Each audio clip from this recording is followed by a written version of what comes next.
Recipe for a slasher movie. Take one nerd, add a bimbo,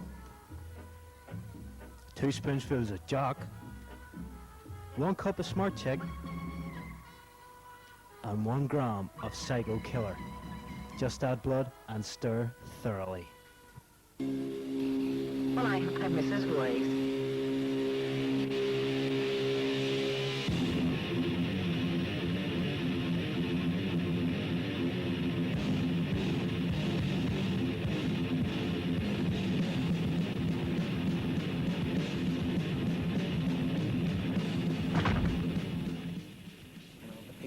Jump out of their seat and then they're scared and then they laugh. The early 80s saw the rise of a new breed of horror. It was like nothing anyone had ever seen before. Fresh storylines, unprecedented gore. The public outcry to ban them was deafening. The screaming in cinemas was louder. This is the slasher movie. I think they're great. I think there's a very big place for them. A lot of people sort of regard, a lot of people are sort of very have a certain amount of culture snobbery when it comes to slasher movies. A genuine horror film I take to mean something that is based on a tradition of myth, and that myth has a teaching function, enabling people to recognise fear and to take some action to overcome that fear. The slasher movie really doesn't address anything like that. It deals on the surface of things, sets up a fear, and then simply exploits that fear to no positive resolution.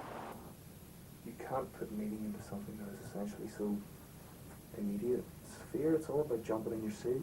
People very, very seldom leave Scream or that type of film because they know what they're coming in to watch. Storyline is best functional, best there to carry the action along. See, people don't necessarily care about the aesthetic quality of it. They want, a decent fright. They want it immediately there. They don't care how it's filmed. They just want it. And people did want it. Box office figures and ensuing merchandise sales prove that. But what exactly was the attraction of the cult genre? Well, I think people like to sit in a safe environment and still be frightened. The reason why it was so mediocre in the 80s, it could be made cheaply. Success or not success is a function of the marketplace. If people want to go and see something, they will go and see it. It's available to them. It makes it neither good nor bad, worthy or unworthy. It's simply a factual statement that a lot of people went to see it. But then a lot of people went to see hangings as well.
No, there's no way. I'm not staying here tonight.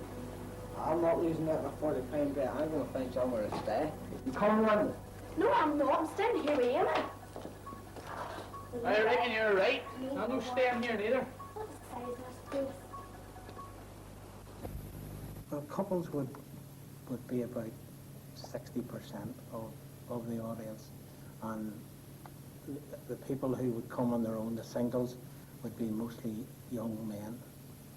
Bulk of their audience would be people 15 to 20 who haven't really quite grown up. And principally males as well. Teenagers act the leading role in these films and are also the main target audience. But why? One of the things about teenagers is they have a lot of fear. They also have a very irrational understanding of the world. And the speculative film director exploits that irrationality. When it really took off in the mid-80s, I was sort of in my teens, and that's when you sort of start going to cinema. They come in about 20-year cycles. from the Roger Corman of the films of the 1950s through various films in the 1960s like Straw Dogs to Wes Craven in the 80s. They tend to arise with the rise of the next teenage generation, and they tend to address or exploit the fears of those generations. So every 15 to 20 years. I'm away to look for Stevie. Nah, let him go. No, I'm away.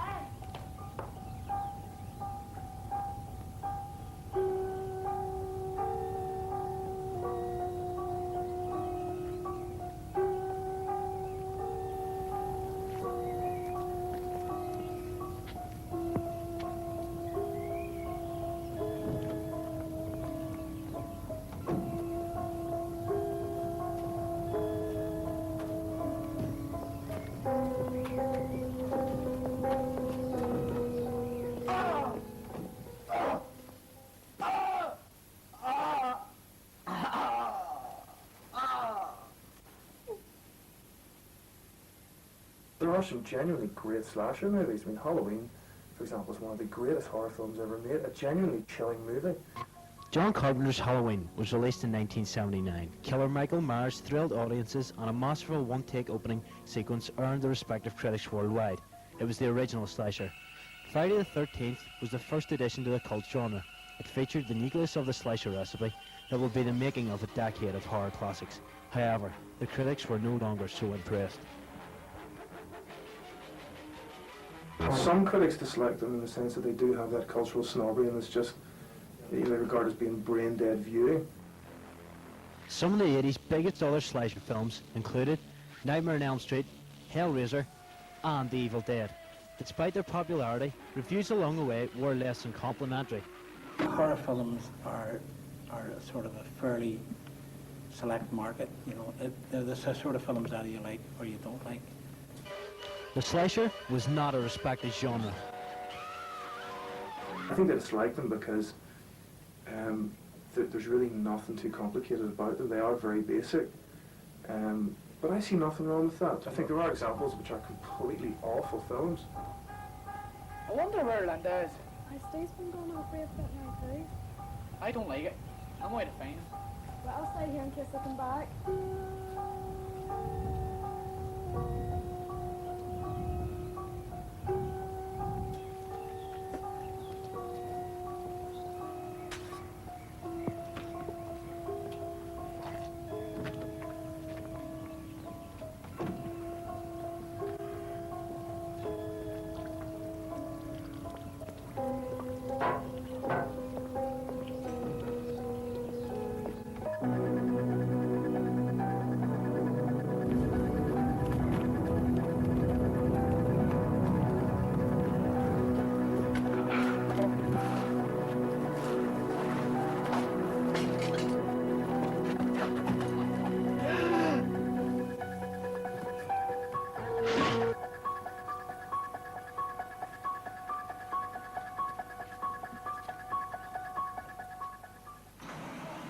As the 80s drew to a close, the curtain was already beginning to come down on the slasher era.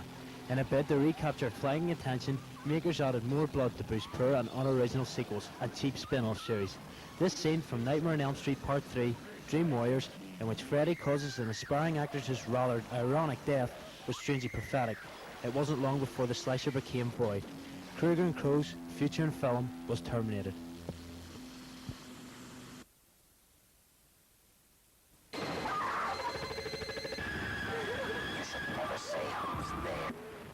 In 1997, Wes Craven returned with Scream. It was a send-up of the 80s slasher, but it had enough good frights to signal the return of the genre. Since then, I Know What You Did Last Summer and Scream 2 have hit cinemas. The teen-friendly flicks have attracted today's mainstream youth, and with it, box office success. Could the next generation of horror have arrived early? Honestly, the most simple answer is it was a matter of time. You know, everything will be reevaluated. Everything will come back to And normal. it's significant that he's working again, was it 10 years after his first movie came out? So there are now a new group of post-adolescents ready for him to pick. They're cheap to make, and there's plenty of opportunity for merchandising. So, if handled properly, the slasher movie is a lucrative commodity. Filmmakers will be striving to treat today's adolescents to the same standard of horror as their 80s counterpart. Scream is a genuinely scary movie. The first 20 minutes I find as scary as something like Last House on the Left. But the rest of it, when you start to bring in this character of the little sort of film geek, as they put it, who begins to tell you the conventions of cinema, that's extremely insulting to your audience. That's basically telling you, this is the stuff you should look out for, because you're a wee bit thick and you might not get it, so I'll have to tell you that. I Know What You Did Last Summer was probably the most basic slasher plot. You've got Captain Birdseye, who's butchering teenage kids, and you just think, how the hell did that ever get off the drawing board? Not to say, entertaining enough film, but I just think Wes Craven is beginning to sort of, he's not even beginning to take himself seriously. He's starting to deliberately get big-breasted girls in, because that's become sort of the running gag through horror films.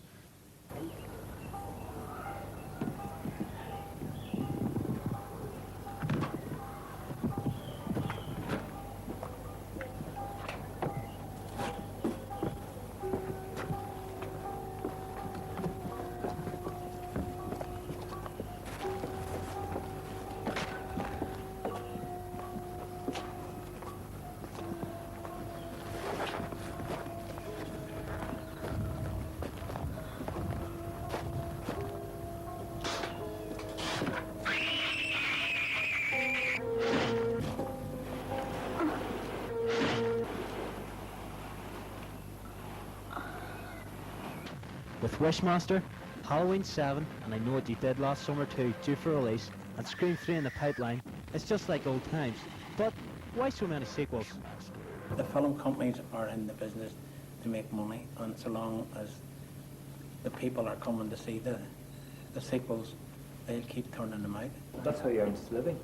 He's had the good fortune to work out one format, and will now proceed to recycle that format until he's a very old man. To ensure sequels are successful, the mainstream viewer must remain interested. But is it possible this audience could go one step further and tap into the pure slashers of the 80s? Now, Halloween is a much, much better film than Scream or Scream 2 or I Know What You Did Last Summer, but it hasn't got that sort of teen-friendly element to it. And I just think that the fact that it's being made for mainstream audiences is okay, it's fine. I'm sure horror aficionados will go completely over the top about it.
Will today's horrors emulate the success of the 80s classics? Well, that's an unpredictable. There is certainly a market. There certainly is a cyclical market for these films. Whether they're popular depends on what else is released. I don't think so. I think Wes Craven already is beginning to sort of exhaust himself of ideas. If he handles the Scream series right, he could maybe go as far as 4, but after 4, it would become a bit cheap, really. Just crazes. Crazes just happen. I think it'll die off pretty soon. I think people will get bored with it and wait for the next sort of boom to come on.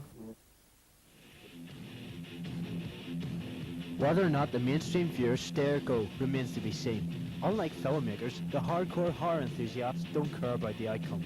Most don't believe today's slasher films are worthy of the name, and there are enough 80 sequels to keep the fans occupied, until Wes Craven and co. eventually get it right. I like that ending.